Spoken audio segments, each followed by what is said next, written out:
Hello, I'm here to tell you that if you have dyslexia or someone you know has dyslexia, you might be in trouble. I'm in trouble, and our whole community's in trouble. We're in trouble because of new technology. My name is Shoy. I've been working with algorithms since about 2009, so it's almost been 15 years, which is crazy how that time has passed. Technology has been in the development for a very long time. This technology has been used and is being developed for diagnosing dyslexia, dysgraphia, and so it affects anybody who has those kinds of learning disabilities that can be detected through this technology. Essentially, there are many different ways in which somebody can give off tells that they might be dyslexic. Now, this is key. It's not that you are dyslexic, but that you might be giving off indications that you might be dyslexic, and that can lead to discrimination. So much so that I think, as of 2024. Our community, the dyslexic and dysgraphic adults, and any individual community, I think we should start to consider ourselves a visible minority. We've been an invisible minority for a long time, whereby, we can socially get by, or it's not indicate. A lot of indications we don't really give off not many people coming down the street could really tell if we have dyslexia or dysgraphia, or dyspraxia. Or high-functioning autism, or any of the other disabilities that are indicatable. But now, and I'm giving it off right now as we speak to you, technology exists that can pick up on micro-expressions. It can pick up on the way in which we emote, the way in which we speak, the way in which we write, audio recordings, public speeches, politicians. It can pick up on this. And so we're in this sudden new epoch where we have to adapt. And we have to advocate for ourselves, because this technology can be used for good. It can also definitely, and is being used for bad. It is going to be used to discriminate against us in many ways. One of the biggest ways, and it's extremely hard to stop, is in the following way, which is that LLMs, large language models, are able to pick up on dyslexic writing styles. And that's even if you've corrected the spelling. If you haven't corrected the spelling errors, then of course, LLM may very easily pick up on dyslexia. However, even if you've corrected the spelling errors, it's possible that a large language model would be able to detect, given enough data, if somebody had a likelihood of having a certain kind of disability. Dyslexia is a disability, dysgraphia is a disability. Furthermore, with multimodality, these are just with new AI technology, for anyone who's not really a new technology that's coming down the pipeline, it's actually available right now. It becomes quite easy to do handwriting analysis to indicate if somebody has dyslexia or dysgraphia. This is very problematic, and this is why this video, I just want to give it to the right people, not the wrong people, because there are wrong people who could have this information. There's a real worry. And it's a real problem. I mean, it's one of those things. There's so much to talk to about this. It's a serious issue. There's laws that are against discriminating against disabled people. Those laws are often flouted, even in North America, particularly in BRICS and developing countries and third world countries. And it's with this technology, with LLMs, it would be extremely hard to prevent an employer from discriminating against you. For one, it'd be extremely hard to then prosecute a HR firm or whomever is discriminating against you. It would be very, very difficult. And on top of all these things, they might not even know they're doing it, because the sensitivity to this writing style is actually kind of a black box inside of an LLM. What I mean by that is that it would be hard to, you could give an LLM the instruction of, let's go through 10,000 CVs or resumes, and, we want to find the best candidates, and it might discriminate against people with dyslexia or dysgraphia, and you may not have even given that instruction. It might just do it. And even if you've given it that instruction, it may not even follow it, meaning it may still discriminate, and we may not even know, based on other point systems and, where in the hierarchy is the ethics of not discriminating against dyslexic people given, and many other things. It's actually quite a hard problem to solve. There's no way of stopping an LLM from picking this up. There's no way of stopping AI now from picking up our micro expressions in phone calls and job interviews, in radio interviews, in video interviews through Zoom, there's no way of really stopping it. But there's ways of basically all our hope is now on the ability to censor these things. So that's why it's kind of an emergency. Censorship's not something I like, and it's not something I really support. But we have to do something, because if not, dyslexic and dyspraxic and people with DLD and all those kind of learning disabilities are just going to get further pushed out of the job market.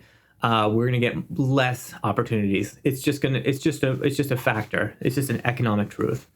And so we need to get together. We need to stand up. And that's why I started For Dyslexics by Dyslexics, which is a new charity that's focusing exclusively on dyslexia-related AI discrimination issues.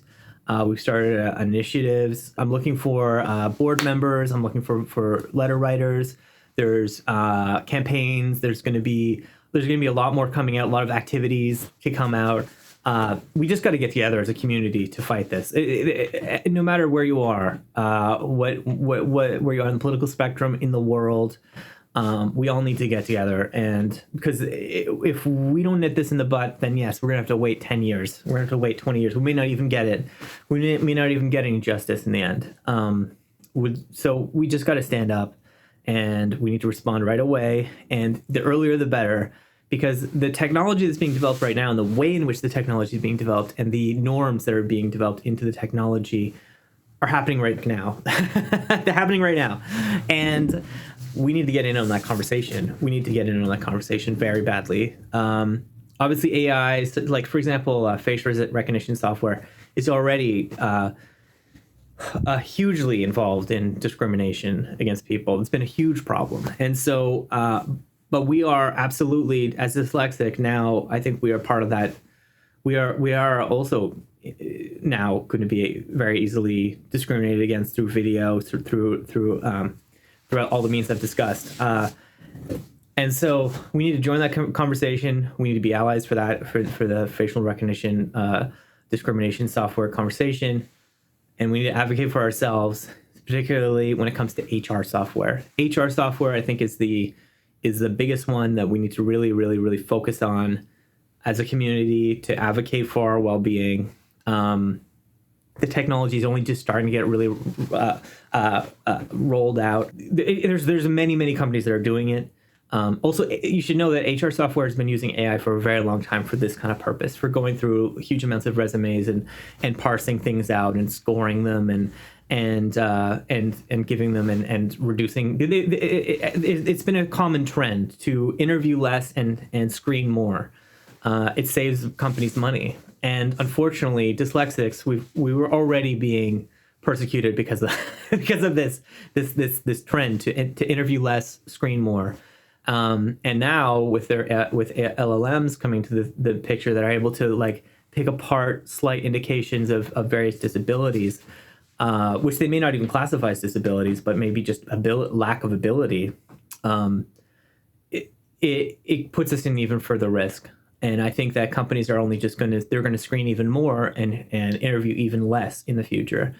And so it's a pretty important thing for our future, for anyone who has dyslexia, even if you've conquered dyslexia, even if you give off any kind of indication, right, which a lot of people wouldn't even know. Like I'm sure that I give it off in the way in which I speak and talk and emote, but you might not know, and you might not even realize you're getting discriminated against in the future because of it. Because once again, it's going to be very hard to stop LLMs from having this ability. They just are. It's just going to be part of their ability to decode things, and they pick up a lot on writing patterns and speech patterns.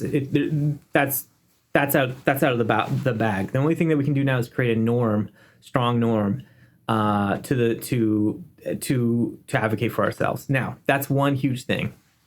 The other thing is LLMs like ChatGPT and stuff like that are a huge opportunity for our community to help us. And if we use that opportunity, much like a monkey's paw, it's also going to hurt us. It can. So, for example, if you, let's say, use LLMs, which are ChatGPT, which are large language models, if you use them to help you write a CV, just to correct your CV, but let's say you have severe dyslexia, so when they correct your CV, it's quite a lot of corrections that it does. And so to correct it to such a degree that it gives off, the final text gives off indications that you've used AI or LLMs to write your CV. You submit that. The software, this is something the software is extremely sensitive to picking up on AI written text. That'll come up. That's likely to hurt your CV. That's likely to hurt you in the rankings for a job. I think we can. Some places wouldn't matter at all, but if you want to make a generalization, and we're about making generalizations, generally overall, I think it would hurt. I think it would hurt your chances.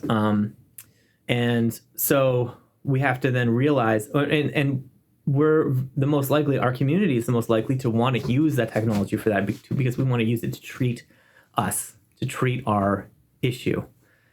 This is where another issue that comes along, privacy. So the final issue is the fact that we're essentially having our data harvested.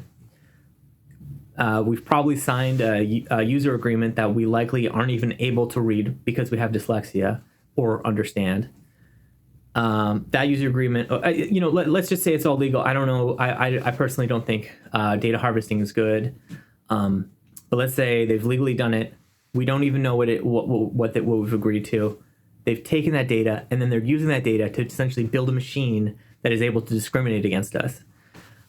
So this is why I advocate against that. I think that a disabled individual using AI to treat their disability are functionally or materially different than a standard user, and I don't think we should have our data harvested. Now, that opinion it's a very unpopular opinion. That's my personal opinion, but that's a separate issue than all the other issues. But I think that's an issue that I also want to fight for and advocate for. The other thing I want to advocate for is not for us without us. What I mean by that is, and it's with a lot of other activist movements, is I don't think they should be making choices that deeply affect us without consulting us as a community. And so far they aren't. They are making choices that do affect us as a community without consulting us. That's why I think our voices should need to be heard. That's why I created For Dyslexics by Dyslexics, to advocate for us in these very, very rapidly changing situations.